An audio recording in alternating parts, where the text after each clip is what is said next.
Nakakuha na naman po tayo ng 3 Blu-ray at ito pong Blu-ray na to, hindi lang po ito Blu-ray movie kundi Blu-ray concert na naman po. Kagaya po nung sinabi ko last video natin na kukunin ko po yung unang concert ni David Foster at ito nga po nakuha na natin. Ayan, nakumpleto na po natin yung dalawa. At meron po tayong konting update sa ating home theater.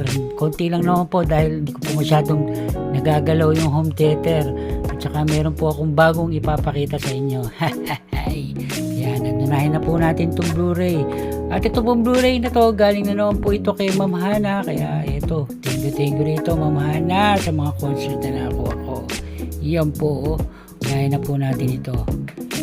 Yan po, Hitman, David Foster and Friends. Iba po ang kasama ni David Foster dito. Andito po ang Boss Cags, Peter Cetera, si Andrea Bocelli, tsaka si Kenny G. Iba po, marami pa po yan. Yan, andito po yung spine at likod. Bali, ito po yung isa natin nakuha nung una. Yan po, kaya dalawa na po yung ating David Foster, Hitman, tsaka Hitman Returns. Yan. Tapos yung pangalawa natin, Legends. Ito po, iba-iba po rin po ang tumugtog dito. Andito po si Eric Clapton, si Steve Gadd, si Marcus Miller, si Joe Sample, tsaka si David Sanborn. Bali ano po ito, jazz and blues po ito. Alam niyo naman po ako, ang music ko po jazz, kaya mga concert na binibili ko puro mga jazz. Yan po, David Foster, jazz din po yan. At yung huli natin, Chris Botti Live. Ito, jazz din po ito. Yan. Likod. Yan po. At yung bago po natin, ito po siya. Yan o, nakikita niyo po yung nasa pintong yan. Yan o, Sinihan ni Enteng. Enter at your own risk, diba? Yan po yung ating unang pangalan ng tawag dito, yung original po na dapat kong gagamitin na pangalan natin sa YouTube. Hindi ko na po nagamit. Siguro po sa mga susunod na panahon gagamitin ko na po yan. Kaya sa mga susunod natin video, kaya may iba na po yung pangalan. Hindi na po Pinoy HD at iba pa kundi Sinihan ni Enteng na.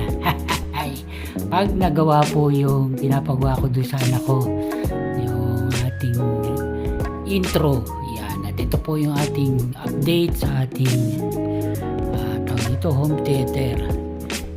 Yan po, kung napapansin nyo, dalawa na po yung ating 15-inch na subwoofer.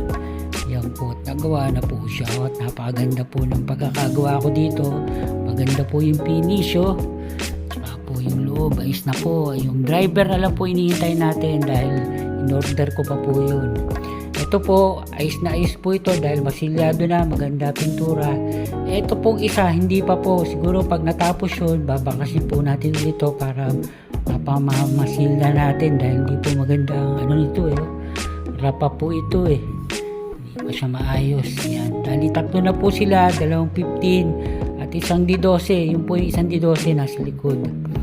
Huwag niyo pong pasinin yung mga kable dahil hanggang ngayon po hindi pa po natin napapalitan yan.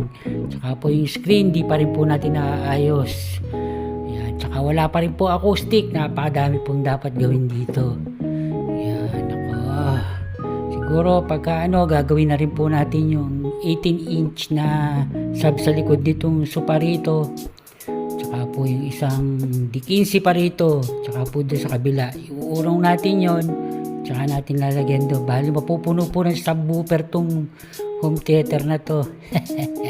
Ito nga rin po pala galing sa Temu rin po ito.